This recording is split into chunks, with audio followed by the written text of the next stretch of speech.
Yeah. Hello, my friends, and welcome to Quartet. I'm John Petersen from the Arlington Institute, and we're coming to you from a very cold and kind of damp autumn day in Berkeley Springs, West Virginia.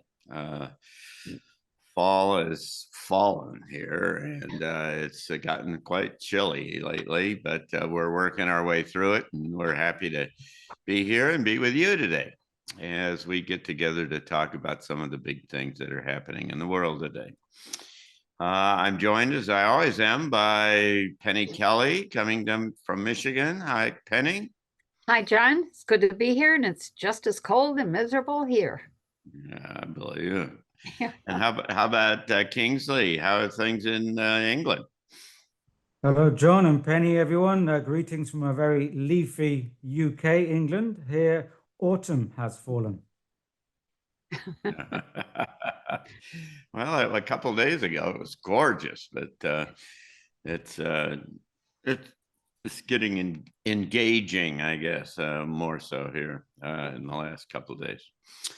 So we come to you here from Berkeley Springs, which is just down the road from Washington and Baltimore, and we do this every couple of weeks. And usually our friend Greg Braden is with us, but Greg has got himself over on the other side of the world today and trying to catch up from all of the engagements that he had that were canceled around the COVID thing. But he'll be back with us in 2 weeks, and we're looking forward to that. Well, it's time for our subject of the day. And we all, a number of weeks ago, we discussed smart dust and the whole idea of these small dust-like motes that were microcomputers, nanocomputers that had sensor systems on them and could be distributed all over the place, blown around, dropped from the sky, whatever it turned out to be. And they would sit there and they would network themselves kind of automatically and become a sensor system. Well, it turns out that smart dust is only one component of a whole much larger kind of concept that is very large and very well funded and very well developed and getting very much so, called an Internet of Things.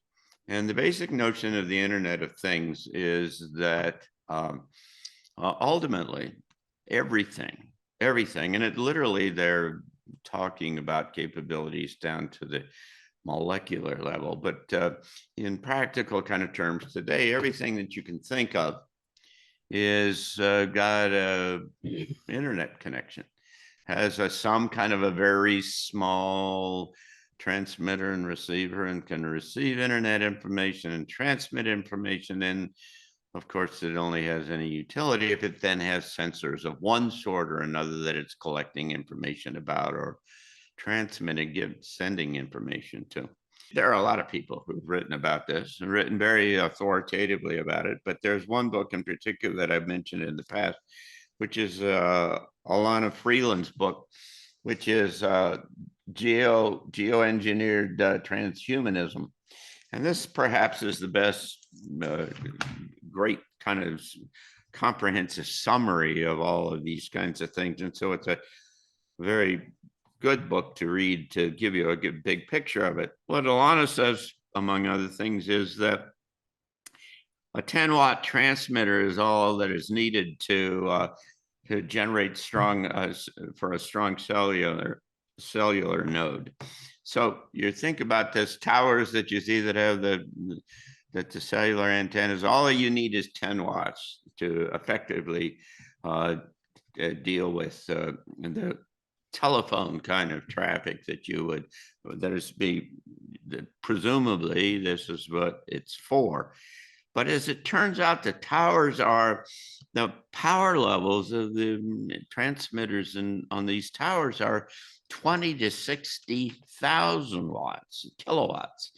And so they're really dramatically larger kind of power levels and energy production levels than is required for the basic kind of putative kind of functionality of the things, which is kind of telephone calls and general data sending. And so you have to ask yourself, so what is this all about? And what it turns out is that it is an integral part of one component of this larger notion of the chemtrails and a whole lot of other pieces, the smart dust we talked about and everything, that are all part of an integrated kind of plan that is intelligent, and that it has very small computers that are all tied to each other, that run all the way from way up into the atmosphere and down in through our bodies and everywhere. And it's all, and what they're working toward, when Ray Kurzweil says that by 2030 that all of our brains will be connected to the cloud, when he first started saying that 10 years ago, it was very hard for me, at least, to understand how that happened. But it's becoming increasingly clear with the kind of information that's coming forward that how that will happen and how the system is being put in place to make it happen. And so the David Petraeus, who was the CIA director back a number of years ago, was describing the Internet of Things, and he says 5G will penetrate material objects better, will become infrastructure intensive. So it will providing information by sharing frequencies with the intelligence services in the military and the entire planet, be it urban or rural. It will be hammered with radiation saturation. It's literally as they suggest here, the infrastructure for the new world order. I want to get your comments on all of this, but the question that I have is, it's easy to look at this and read about it, and a little bit like you said, Penny, about watching the movie about Fauci. I mean, you just kind of back away and say, God, what in the world can we do about that? There's nothing you can do. They've got this thing all wired up, and they've got all the money, and they've got the government, and the companies have dominated the FCC and whatever. And you say, what can you do? But that it forces us to start to ask these really fundamental questions that I alluded to earlier, and that is, how do we become something different that is not compelled and constrained and dominated by this direction of where this is all going? Because at one level, you certainly, I mean, this is a thing, it's on its way, it's moving. And the train has left the station, as they say. But as you look out a couple of years, and if you follow Martin Armstrong like I do, and we've talked about here before, and you say that by 2025, there's the beginning of a global civil war, you have to say to yourself, well, what could precipitate that? What could generate a global kind of uprising against by the population against governments? Well, this is the kind of thing, this Internet of Things and the implications and capabilities of it are the kind of things that if they ever kind of work their way into the general awareness of people, and particularly in the Western world, where we're not likely to kind of capitulate like they have in China to the social credit system and all of the monitoring that they have there, then maybe this is one of those kind of things that kind of becomes the basis for the disruption of the present kind of system. But in any case, the question is, so what do you do? How do you deal with this? And it's not kind of like passively deal with it, and it's not like attacking it, but how do you either defend against it or become something different? How do you move yourself into a different space to where you don't have to play in that space? When I first got the question, the Internet of Things, I started thinking about it, and my immediate reaction was, it isn't the Internet of Things that I have been focused on. It's the Internet of Bodies and the connectome. The connectome is an attempt to figure out the entire wiring diagram of the human brain in order to be able to what? Why are we figuring that out? What are we going to do with that?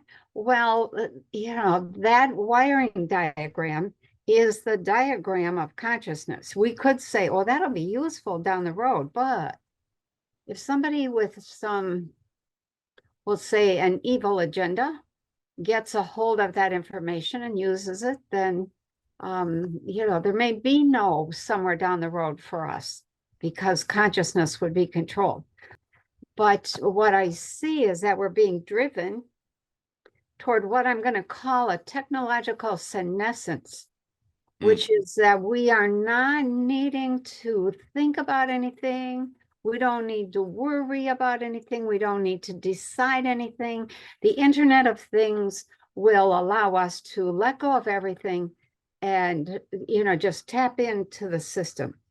Another thing is we're being, you can't really talk about COVID too much, I don't think, without saying, what are all those circuits and antenna wiring doing in the human body? What is that about? What, when I saw that, I thought, oh, there's the Internet of Bodies right there, part of the Internet of Things, easily controlled. If you can control frequencies, you can control everything. So here we are, being connected up. That is what I see is exactly what you laid out. It's all part of this new world order. What I see is that over 2023 and 2024, there's this giant race to get ahead of that program and get out of it. So your question about how do we resist? How do we not play in that space? I think it's going to come down to we're going to play in that space, and we're not even going to be aware or care that we're playing in that space if we don't enter the race to take that down, to get ahead of it, to turn it to something useful that benefits us. all that technology, I love technology, but not the kind of technology that's managed by people that have bad agendas. So the question is, as you say, John, this infrastructure has been rolled out gradually and being brought up. What can we do about it? And if we do nothing, then we are going to be just quietly slipped into this kind of electromagnetic prison. And, our brain patterns will be changed to a point where we may not even be aware of the system we're in, because we've become attuned to a certain frequency, which is a pacifying frequency. Now, if you think about it, the infrastructure that's being laid out can have so much benefit because it's outlining a decentralized infrastructure and network. But the energies and the consciousness which control it is a very centralized energy and consciousness.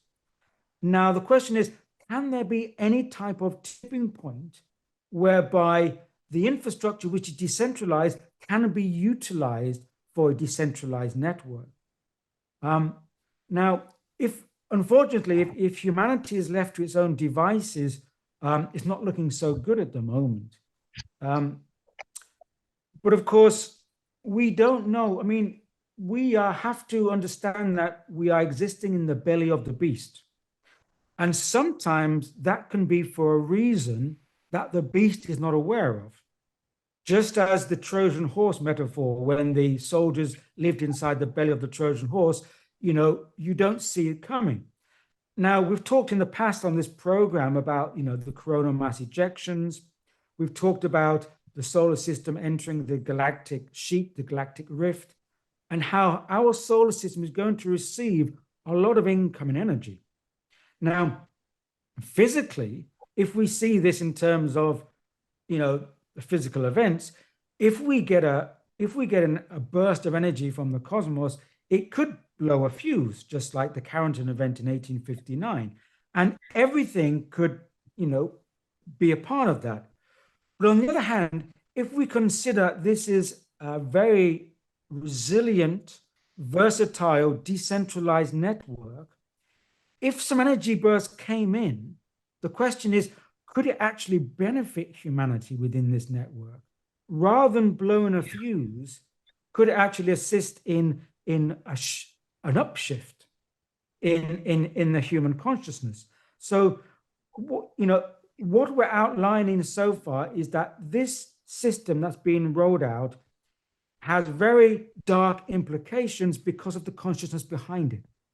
But if we can replace that consciousness, then we already have the network and the infrastructure in place to benefit the consciousness that can utilize it. So the question is, can humanity colonize this infrastructure in the future for its own uses? And I think that's the question we need to explore here. Your point is really great, Kingsley. It's just the kind of thing that the universe or the gods or whatever you want to call it could come along and say, oh, thank you for doing all that. We're going to use your groundwork or your foundation. I mean, if you take an analogy that we're doing in terms of conquering a country, if the invader wants to use the infrastructure when it moves in, it doesn't take out, the energy or the communication network because it wants to utilize it when it moves in. So in a similar way, there could be some kind of, let's say, universal kind of thinking whereby let these darker forces set up the whole kind of, infrastructure that then can be used for our benefit, because whilst they're setting it up, their weak spot, their blind spot is the more developed is their system, the more complacent they become, that they're getting closer to their goal, not knowing perhaps that their goal actually may in the end shoot themselves in the foot. It would be really nice if it were to turn out to be a global transformation. But I have to ask, do you think we could handle that any better than we would handle the other? Hopefully, we'll be utilizing a different perception and different consciousness to utilize it. Because right now we have a vessel, an infrastructure, which is going through control, censorship, conquering, competition, and all this. Whereas if you replace that vessel with the values of consciousness, collaboration, connection, compassion, you have the same vessel, but you completely utilize in a different way. So the issue here is that, we need something to happen that's going to trigger, initiate a whole new capacities of thinking and values to enter the vessel that's already there. Well, thank you all for a delightful conversation. Another one. It's always fun to do this. And we appreciate the two of you, and we'll be looking forward to having Greg with us next week or the next 2 weeks from now. And we come to you from the Arlington Institute here in Berkeley Springs, West Virginia, in the Appalachian Mountains. Far enough away from Washington and Baltimore to not be a part of the Beltway business, but close enough that you can go into the city for lunch if you needed to, which I do every once in a while. But and we encourage you all, those of you who are viewing this, to come out and be with us. Every month we do transition talks, which we have wonderful speakers to talk about some important aspect of all this big change. And it's a delightful time, and we have dinner together and everything, and we make a wonderful day of it. And it's also available by live stream, and you can find out all that information on transitiontalks.org, and we hope that you'll do that. So thanks so much, and I'll see you again in 2 weeks. Take care. Happy Halloween. Bye-bye. Thank you.